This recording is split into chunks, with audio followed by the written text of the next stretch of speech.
Hi aspirants, இன்றைக்கி important shorts. இது எக்கனாமிக்ஸ்லையும் சொல்லலாம்.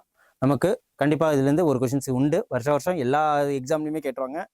இந்தியன் ரெவல்யூஷன் எதெல்லாம் இந்தியன் ரெவல்யூஷன்ஸ் பண்ணியிருக்காங்க? பிளாக் ரெவல்யூஷன், இந்த பிளாக் ரெவல்யூஷன், அதுக்கப்புறம் ஒயிட் ரெவல்யூஷன், சில்வர் ரெவல்யூஷன், இதெல்லாம் சொல்லுவாங்க. இதுக்கெல்லாம் ஒன்று இருக்குது. இதில் நம்ம அதிகமான ப்ரொடக்ஷன் பண்ணியிருக்கிறது தான் ரெவல்யூஷன் சொல்லிட்டு சொல்லுவோம். க்ரீன் ரெவல்யூஷன் அப்படின்னு சொல்லிட்டு சொல்கிறோம் இல்லையா? அதே மாதிரி தான். ஸோ இதில் நமக்கு ஃபஸ்ட்டு பிளாக் ரெவல்யூஷன் இதுனா எதோ சொல்லுவோம். இப்போ எதுக்காக பிளாக் ரெவல்யூஷன் பற்றி பேசுகிறோம்? அப்படின்னா நாட்டில் என்ன பிரச்சனை போயிட்டு இருக்கு? கச்சா எண்ணெய் பிரச்சனை போயிட்டு இருக்கா? Petroleum production. ஸோ இதுதான். அதுக்கப்புறம் ப்ளூ ரெவல்யூஷன், இது வந்து ஃபிஷ் எங்கே இருக்கும்? கடலில். ஸோ ப்ரௌன் ரெவல்யூஷன், இது வந்து லெதரு. ஓகே, எல்லா லெதர் பெல்ட்டும் ப்ரௌனில் இருக்கு இல்லையா? கோல்டன் ரெவல்யூஷன், இது வந்து ஃப்ரூட்ஸ் அண்ட் ஹனி. ஹனி என்ன கலரில் இருக்கும்? கோல்டு கலரில் இருக்குமா?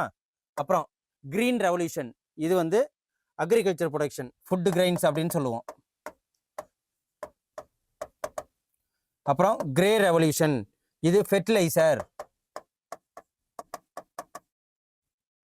பிங்க் ரெவல்யூஷன், ஆனியன் என்ன கலர் இருக்கும்? பிங்க் கலரில் இருக்குமா? ஸோ பிங்க் ரெவல்யூஷன்ங்கிறது ஆனியன்.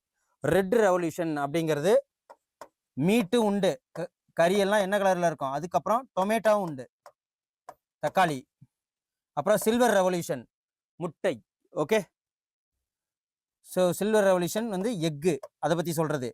எல்லோ ரெவல்யூஷன், இது எதை பற்றி சொல்லுது அப்படின்னா ஆயில் சீட்ஸ். ஸோ இதை நோட் பண்ணி வச்சுக்கோங்க.